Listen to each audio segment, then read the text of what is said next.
Mighty Morphin Power Rangers Rita's Rewind remixes 90s arcade games out December 10th. Let's talk about it. Let's make a 90s arcade game. This sounds like a pretty good idea to us at Digital Eclipse back in 2022 when the first seeds of Mighty Morphin Power Rangers Rita's Rewind took roots. So this is basically before Once and Always aired in 2023. So I had no idea that they took 2 years or 3 years to make this game happen, and I'm glad that it paid off. Arcade gaming was firing on the sideliners when MMPR debuted in 1893. The 16-bit home era was well underway, and the original PlayStation was still a year from its release in Japan. So coin-operated games still rank in TUDUMF tokens. So if we wanted to give the Power Rangers the high-energy arcade game they always deserved but never got, let's make the ultimate version of the game that never existed. Now, when it comes to this image right here, this is taking me back to the Super Nintendo days when I played the game last year, or this year actually. But besides that, this looks really mighty more phenomenal. I love the artwork, I love the color sprite. It's reminiscent of the Game Gear and the Super Nintendo days when the Rangers were all in the command center. We had to choose a Ranger to play with. The result is MMPR's Rita's Rewind, a love letter to the franchise, which launches on December 10th, PS5 and PS4. We hinted that the game was more than a merely brawler when we announced the project this past summer, and with about 70% of the gameplay focuses on beat 'em up, Rita repulses army of putty patrollers. Anyone looking to clean house with melee attacks and combos should feel very comfortable. The remaining gameplay takes inspiration from Sega's innovative Super Scalar games, like Space Harrier and Outrun.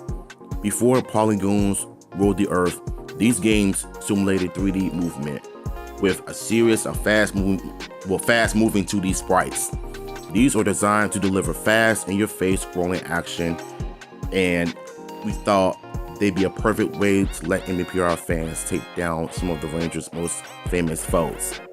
Case in point, players can expect to travel through the canyons and rooftops of Angel Grove in the first segment of Rita's Rewind, learning about the twist time travel plot and encountering enemies that simply shouldn't appear this early in Rangers history.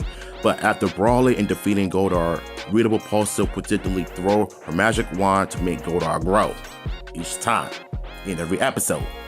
That's where the Super Scalar gameplay comes in. Each Ranger jumps into their appropriate Dinozord and charges into action in hot pursuit, blasting all obstacles and enemies with powered up weapons like missiles and dual lasers. This gameplay really draws on the Sega's legacy, throwing back to games like Galaxy Force and Afterburner.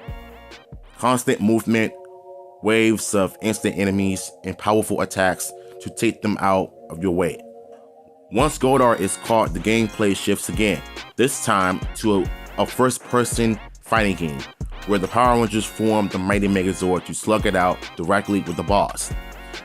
It's his face versus your fist, once again utilizing that 2.5D visual approach found in vintage arcade games. Each player gets a chance to wear the bosses down, contributing whatever they can to the case and ultimately defeating the bosses with Power Rangers Ultimate Weapon, Teamwork. Mixing all different genres felt like the right thing to do to keep Rita's Rewind fresh, but it was a heck of a lot of fun for us to do. We love brawlers, but they can get repetitive. We're hoping that mixing in racing, blasting, and punching will make Rita's Rewind a thrill for players who have always dreamed about what Jason, Training, Zach, Billy, and Kimberly's game would have been like had they walked into the arcades in the mid-90s.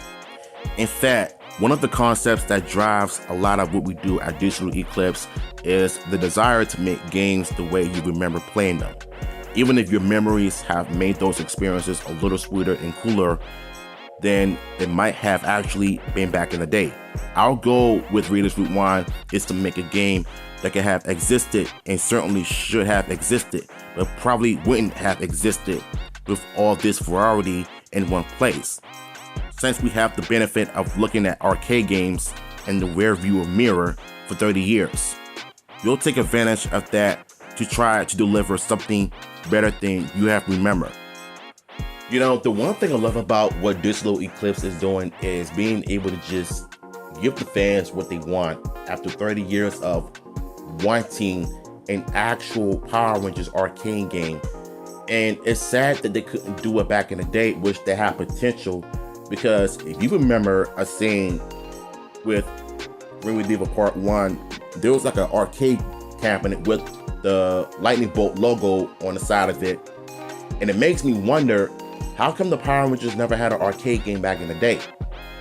But it seems like in 2024 and 2025, you're gonna actually get to have that experience at home. Even if it's by yourself or your friends, but if you plan on doing speed runs, I say you're better off choosing your favorite Ranger to do so.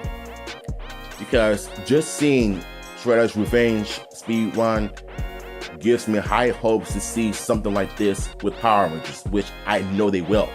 So, what are your thoughts on this article? Let me know in the comments down below.